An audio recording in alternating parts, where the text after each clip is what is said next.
Hello friends, myself Dr. Yudha Chandrakar, Assistant Professor, Department of रोग निदान एवं विकृति विज्ञान.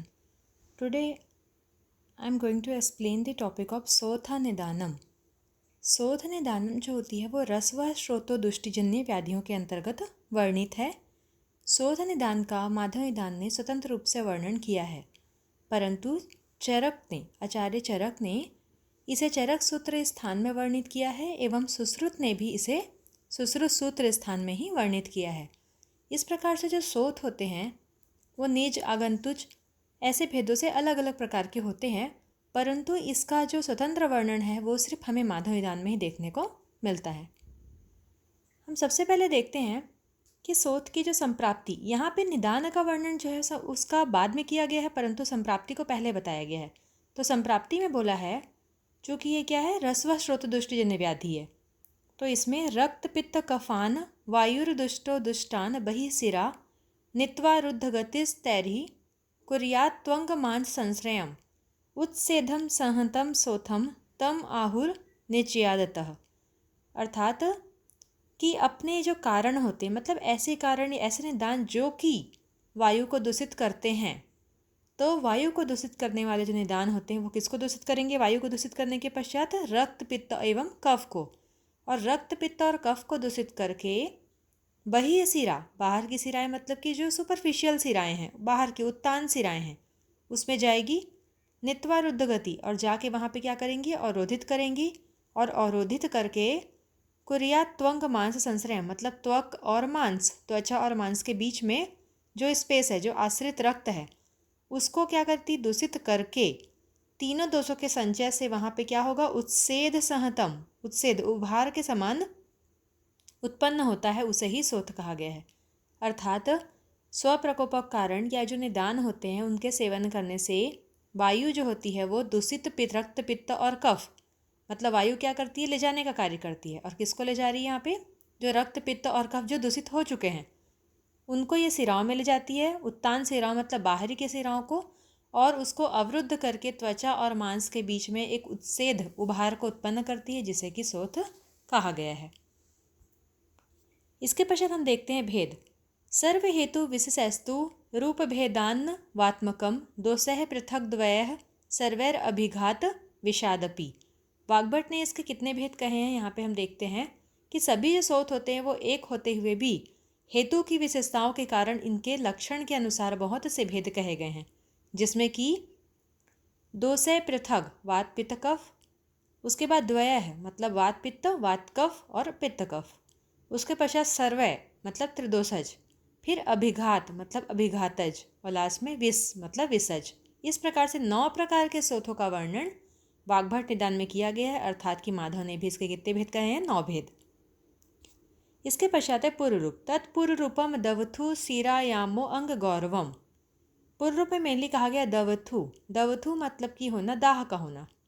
सीरायामो सिराओं में, रक्तवाहिनियों में क्या होना? आयाम, आयाम मतलब फैल जाना, विस्तार होना, एवं अंग गौरव शरीर में भारीपन. ये जो होती हैं मतलब कि जो दवथु मतलब दाह है, मतलब पित्त नर्मज विकार में आता है, तो दाह, सीरा और रक्तवाहिनियों का विस्फार, फैल जाना और शरीर में भारीपन, ये जो 3 होते हैं वो शोथ के पूर्व रूप कहे गए हैं. इसके पश्चात है सामान्य निदान. सामान्य निदान में हम जब निज शोथ के बारे में देखते हैं तो इसमें कहा गया है शुद्ध आम्या भुक्त कृष बलानाम क्षार अम्ल तीक्ष्णो उष्ण गुरुप सेवा दध्याम मृच्छाक विरोधी दुष्ट गरोप दृष्टान्न निसेवनम च असास्य चेष्टा न च देह शुद्धि मर्मोपघातो विषमा प्रसूति है मिथ्योपचार प्रतिकर्मणाम च निजस्य हेतु स्वयथो प्रदिष्टः.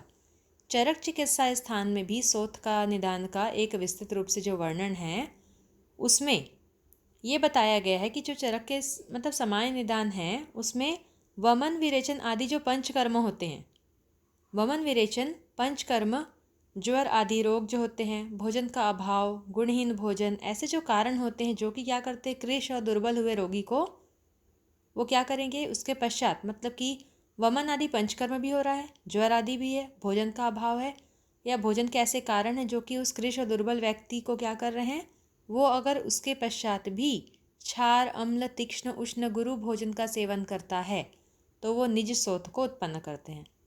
मतलब कि वो ऑलरेडी उसका पंचकर्म हो रहा है, ज्वर आदि उसको रोग भी हैं, उसका शरीर दुर्बल है, उसके बाद भी वो क्षार अम्ल तीक्ष्ण उष्ण भोजन का ग्रहण कर रहा है, तो ये जो होते हैं निज शोथ को के हेतु होते हैं, मतलब उसको उत्पन्न करते हैं। इसके अतिरिक्त दधि अपक्व भोजन, मिट्टी, साग, अविरुद्ध भोजन, दुष्ट भोजन, गर संयोगज विष, अर्स और निष्क्रियता, शोधन की आवश्यकता होने पे भी शोधन ना करना, ये सारे जो कारण हैं वो भी, जैसे कि ये है दही मतलब अभिषेंदी होता है, अपक्व भोजन मतलब आम का निर्माण हो रहा है, आधा पका हुआ भोजन है, जो जाएगा वो पक्व रस परिणित नहीं हो पाएगा। मिट्टी है, साग है मतलब सब्जियाँ भाजियाँ। देन आफ्टर विरुद्ध भोजन, जो 18 प्रकार के विरुद्ध भोजन कहे हैं, विरुद्ध प्रकार से ग्रहण करने वाले।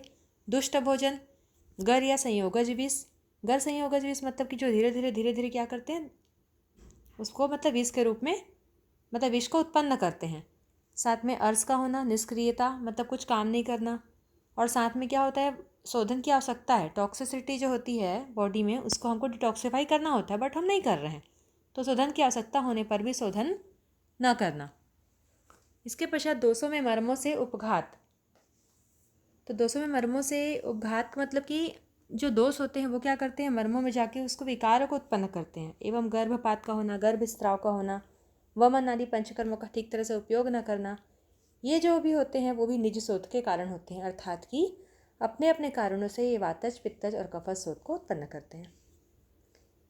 इसके पश्चात है लक्षण। लक्षण में देखते हैं सगौरवम स्याद अनवस्थितत्वम, स उत्सेद उष्मा अथ सीरातनत्वम, स लोम हर्षस्य विवर्णता च सामान्य लिंगम श्वेथो प्रदिष्टम। मतलब कि सगौरवम गौरव रहित सहित रहेगा, स्याद अनवस्थितम मतलब कि ये होता है अस्थिरता सहित, मतलब कि वो स्थिर है, अस्थिरता सहित मतलब स्थिर है। साथ में उत्सेद उभार है, और उष्मा मतलब वहाँ पे उष्णता रहेगी, जब उसको स्पर्श करेंगे तो वो उष्ण प्रतीत होगा।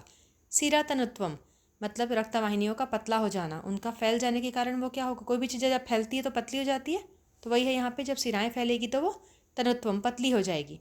साथ में सलोमहर्ष रोंगटे खड़े हो जाना, विवर्णता स्किन में डिस्कलरेशन होने लगेगा, वर्ण जो होती है वो चेंज हो जाएगी, नॉर्मल स्किन टोन है वो नहीं रहेगा, उसमें या तो वो ब्राउनिश हो जाएगा, ब्लैकिश हो जाएगा, मतलब उसमें जो भी अलग वर्ण अरुण कृष्ण वर्ण में परिणित हो जाएगा। तो ये सारे जो लक्षण होते हैं वे निज शोथ के लक्षण कहे गए हैं, जैसे कि गौरव, स्थिरता, और साथ में उत्सेद, उष्मा, सीरातनुत्वम, सलोमहर्ष एंड विवर्णता। इसके पश्चात देखते हैं वातज शोथ। वातज शोथ में देखेंगे चलस तनु त्वक परसो अरुणो असितः, सुसुप्ति हर्षा अतिर्युतो निमित्ततः, प्रशाम्यति प्रोन्नमति प्रपीड़ितो दीवा बलि च स्वैथु समीरणात्। यहाँ पे सबसे इम्पॉर्टेंट ये है चलस तनुत्वक। वातिक शोथ क्या है, चल है, चंचल होता है। तनुत्वक त्वचा पतली होती है। परुषो, परुषो मतलब परुष खर का जो एक पर्याय है कठोर होता है। अरुण कृष्ण रहेगा, लाल वर्ण का एक काला लिया हुआ। असित मतलब काला, अरुण मतलब लाल। सुसुप्ति हर्षा अतिर्युतो, कहीं कहीं पे सुसुप्ति मतलब संज्ञा का नाश हो जाएगा। हर्ष मतलब यहाँ पे लोम हर्ष ही है, रोंगटे खड़े हो जाना। अयुतो निमित्ततः और अकारण प्रशाम्यति, प्रोनम्यति मतलब क्या होता है, अकारण ही शांत हो जाता है, अपने आप ही शांत हो जाएगा, अपने आप ही उत्पन्न हो जाएगा। साथ में प्रोनम्यति मतलब दबाने पर पुनः उभर जाता है। प्रपीड़ितो पीड़ा होती है। साथ में दीवाबली, सबसे इंपॉर्टेंट ये है दीवाबली की वातिक सोच जो होती है वो दिन में बढ़ती है। वातिक सोच जो होती है वो दिन में बढ़ती है, चंचल होती है, कठोर रहेगी, लाल काला रहेगा, त्वचा पतली हो जाएगी, संज्ञा नाश होगा और रोमहर्ष होगा, और अपने आप ही ये क्या होता है, शांत होता है, अपने आप ही उत्पन्न होता है, बढ़ता है, पीड़ा को उत्पन्न करता है। ये सारे जो होते हैं वातिक शोथ, क्योंकि वातज शोथ चंचल है, वात के गुण ही होते हैं, तो इस प्रकार से लक्षण इसमें हमको देखने को मिलते हैं। देन हम बात करेंगे पित्तज शोथ। पित्तज शोथ में बोला है मृदु सगंधो असित पीत राघवान। मृदु रहेगा, जैसे वातिज के तो कठोर था, ये मृदु हो जाएगा। सगंध क्योंकि पित्त है तो कुछ गंध आएगी, मतलब वो सगंध भी हो सकती है, दुर्गंध भी हो सकती है। एवं असित पीत, असित मतलब काला, पीत मतलब पीला, राग मतलब लाल रंग का। भ्रम, ज्वर, स्वेद, तृषा, मद, ऐसे लक्षण इसमें मिलेंगे। यह उष्यते स्पष्ट रुग अक्षीरागवत मतलब इसमें दाह होगी, पीड़ा होगी, आँखों में क्या होगी, लालिमा दिखेगी। पित्त शोथे भृश दाह पाकवान। और ये जो पित्तस्रोत होता है वो क्या होता है, पकने की इसकी प्रवृत्ति होती है, मतलब इसका पाक हो जाता है। और साथ में क्या होगा, ये जल्दी पकेगा। जैसे जो वातज होती है वो धीरे से कठिनता होती है उसमें, लेकिन जो पाक होता है वो अधिक हमको पित्तस्रोत में देखने को मिलेगा। देन हम बात करते हैं कफस्रोत। कफस्रोत में है गुरु स्थिर पांडु अरोचकान्वितः प्रशेक निद्राव अग्निमान्धिकृत सकृच्छो जन्म प्रश्नो निपीड़ितो न च अन्न रात्रिवली कफात्मक। दीवावली क्या थी, वातज। रात्रिवली है कफज। इसमें गुरु रहेगा, ये सोत जो रहेगा स्थिर रहेगा, पांडु वर्ण रहेगा, अरोचक अरुचि रहेगी, लालस्त्राव प्रशेक, निद्रा वमन होगा और अग्निमान्य की स्थिति रहेगी।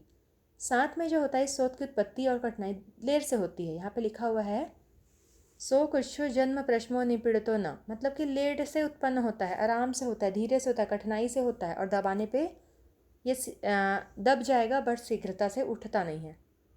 वातज जो था वो दबाने पे दब जाता था और अपने आप उठ जाता था, लेकिन जो कफज जो था दबाने पे दब तो जाता है बट शीघ्रता से ये उठता नहीं है। साथ में इसकी जो वृद्धि होती है वो रात्रि के समय होती है, तो इसे रात्रिवली कहा गया है। इसके पश्चात देखते हैं द्विदोषज एवं त्रिदोषज सोत। तो इसमें है निदान आकृति संसर्गाच वंतु स्याद द्विदोषजः सर्वाकृति सन्निपात श्रोथो व्याधि मिश्रणम। कि निदान और लक्षणों के संसर्ग से ही द्विदोषज शोध बनता है, मतलब जहाँ पे वात और पित्त के लक्षण हो गए तो वात पित्तज हो गया, जहाँ वात और कफ के लक्षण हो गए वहाँ वात कफज हो गया, जहाँ पित्त और कफ के लक्षण हो गए वहाँ पे पित्त कफज हो गया।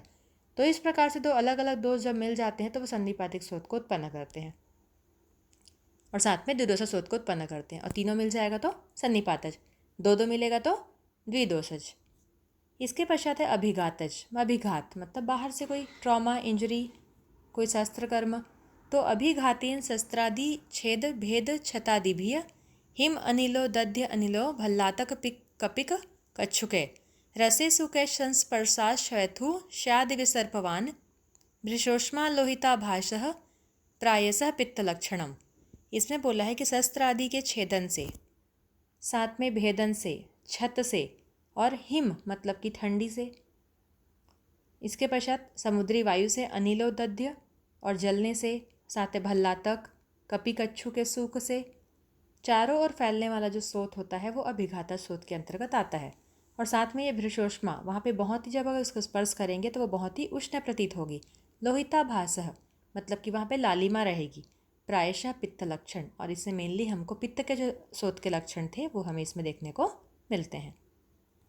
इसके पश्चात है विषजन्य स्रोत। विषजन्य स्रोत में है विषजः स विष प्राणी परिसर्पण मूत्रणात् दृष्टादंत नखाघाताद विष प्राणी नामपि विणमूत्र शुक्रोपहत मलवद वससंकरात विष वृक्षा अनिल स्पर्शाद योगावचूर्णनाथ मृदुशलो अवलंबी च शीघ्रो दाहरू जाकर। इसमें बोला विष से क्या हो रहा है, विष से, परिसर्प से, मूत्र से और किसी चीज़ के काटने से, दांत नाक इसके आघात से, और विण मूत्र शुक्र इन सभी चीज़ों से फैलने वाला, वृक्ष कोई है वहाँ से फैलने वाला, वायु के स्पर्श से फैलने वाला, और मृदु होता है। ऐसे जो होते हैं वो विषजन्य स्रोत होते हैं, जैसे कि मकड़ी आदि विषैले जंतु से फैल रहा है, मूत्र त्याग करने से फैल रहा है, व्याघ्र जैसे अलग जो जानवर होते हैं, जो एनिमल्स होते हैं उनसे फैल रहा है, दांत नाखून उनके लगने से, सभी प्राणी के विष्ठा मूत्र और शुक्र से, जैसे कि सांप से, वृश्चिक से, विष वृक्ष से, कृत्रिम विष से जो फैलता है और स्पर्श से मृदु होता है, संचरणशील होता है, और नीचे के अंकों में शीघ्र फैलने वाला दाह और पीड़ा से युक्त स्रोत जो होता है वो उत्पन्न होता है, तो इसे विषज स्रोत कहा गया है। इसके पश्चात है कुत्र स्थिता दोषा कस्मीन देशे सोथम कुर्वंती, मतलब कि कहाँ कहाँ पे होता है। तो अमाशय में स्थित जो दोष होता है वो शरीर के ऊर्ध्व भाग में शोथ को उत्पन्न करता है, जो पक्वाशय में होता है वो मध्य भाग में, और जो गुद स्थान में होता है वो निम्न भाग में। अमाशय ऊपर है तो ऊर्ध्व भाग में, पक्वाशय मध्य भाग में है और गुद स्थान निम्न भाग में है। तो इस प्रकार से जिस जिस स्थान पे है वहाँ पे वो शोथ को उत्पन्न करते हैं। लेकिन सर्व शरीर में फैले हुए जो दोष होते हैं वो सार्वदैहिक शोथ को उत्पन्न करते हैं। इसके पश्चात साध्यता असाध्यता। इसमें बोला है यो मध्य स्वैथु, वही वाली बात हो गई कि कहाँ कहाँ पे किस किस स्थान में कौन कौन से जो दोष कुपित हो रहे हैं तो वो उन शोथों को उत्पन्न करते हैं। इसके पश्चात इसमें और भी कहा गया है श्वास, पिपासा, छर्दी, दौर्बल्य, ज्वर, ऐसे जो होती हैं ये उपद्रव स्वरूप उत्पन्न होती हैं। तो इनको हमें ऐसे शोथ को जो होता है, शोथों में मतलब अगर ये लक्षण भी मिल रहे हैं तो इनका हमको त्याग कर देना चाहिए। इसके पश्चात ये बोला है उपद्रव युक्त शोथ के साथ में अगर वो पाद में है, साथ में पुरुष हंती नारी च मुखुज, नारी में मुख में हो गया, पुरुष में जो होती है वो पाद में हो गया। तो इस प्रकार से शोथ जो होते हैं वो भी हमें असाध्य की श्रेणी में आते हैं। जैसे कि कहा गया शरीर के मध्य भाग में है सर्व शरीरगत शोथ जो होते हैं कृषि साध्य होते हैं। अर्धांग में होने वाले शोथ जो कि ऊपर की ओर बढ़ रहे हैं वो असाध्य होते हैं। वैसे ही उसको अगर श्वास प्यास वमन दुर्बलता है तो भी वो असाध्य हो गए। शोथ के उपद्रव में होने वाला पैरों में जो शोथ होता है वो पुरुष को मार डालता है। मुख में उत्पन्न और नीचे की ओर अगर बढ़ने वाला शोथ है तो वो क्या होगा, अगर स्त्रियों में गुह स्थान में चला गया, उनके रिप्रोडक्टिव ऑर्गन्स में चला गया, तो वो शोथ जो होता है वो स्त्री और पुरुष दोनों के प्राणों को हर लेता है। अर्थात कि अगर अधो भाग से ऊर्ध्व भाग में भी शोथ हो रहा है तो भी असाध्य है, ऊर्ध्व से अधो में हो रहा है तो भी असाध्य है, मध्य भाग का कृषि साध्य है। लेकिन अगर उपद्रव स्वरूप बहुत सी और भी श्वास प्यास जैसे लक्षण उत्पन्न हो रहे हैं तो वो असाध्य है। उपद्रव से रहित है लेकिन नवीन शोथ है तो वो साध्य होता है, लेकिन अगर उपद्रव आ गया तो वो असाध्य होता है। इसके पश्चात है कुक्षी, उदर, गले और मर्म स्थानों में होने वाला जो शोथ होता है वो असाध्य होता है। अधिक मोटा है, उभार बहुत ज़्यादा है, खुरदुरा है तो भी असाध्य होगा। बालक को, वृद्ध को, दुर्बल रोगियों को होगा तो भी असाध्य होगा। तो छर्दिस तृष्णा अरुचि श्वासो जरो अतिसार एवच सप्तको द्वयम सदौर्बल्यम सोथो उपद्रव संग्रह का चरक ने बताया है कि छर्दी, तृष्णा, अरुचि, श्वास, ज्वर, अतिसार और दुर्बलता, ये सारी जो 7 चीज़ें होती है इनका उपद्रव का संग्रह सप्तको अयम, ये शोथ के उपद्रव के लिए कहा है। ये बहुत इंपॉर्टेंट है। सप्तको अयम जो वर्ड होता है ये शोथो उपद्रव संग्रह, मतलब कि ये जो उपद्रव होते हैं शोथ के 7, इसके लिए कहा गया है। छर्दी, तृष्णा, अरुचि, श्वास, ज्वर, अतिसार और दौर्बल्य। तो ये जो 7 होते हैं, ये 7 लक्षण को सप्तको अयम कहा गया है और चरक ने बताया है, और ये सारे जो होते हैं वो इसके उपद्रव होते हैं। तो इस प्रकार से मध्य भाग का जो शोथ था, अगर वो गले या मर्म स्थान में नहीं हुआ है तभी वो कृषि साध्य होगा, अदरवाइज वो असाध्य होगा। Thank you. एवं एक और इस समय इम्पॉर्टेंट था कि जो शोथ होता है वो एक मतलब इन्फ्लेमेशन जो हम मॉडर्न साइंस में पढ़ते हैं उससे थोड़ा डिफरेंट होता है। तो इसको हम ये नहीं कह सकते कि ये शोथ और वो इन्फ्लेमेशन एक ही चीज़ है, तो इसको डिफ्रेंशिएट करके ही हमें पढ़ना चाहिए। Thank you.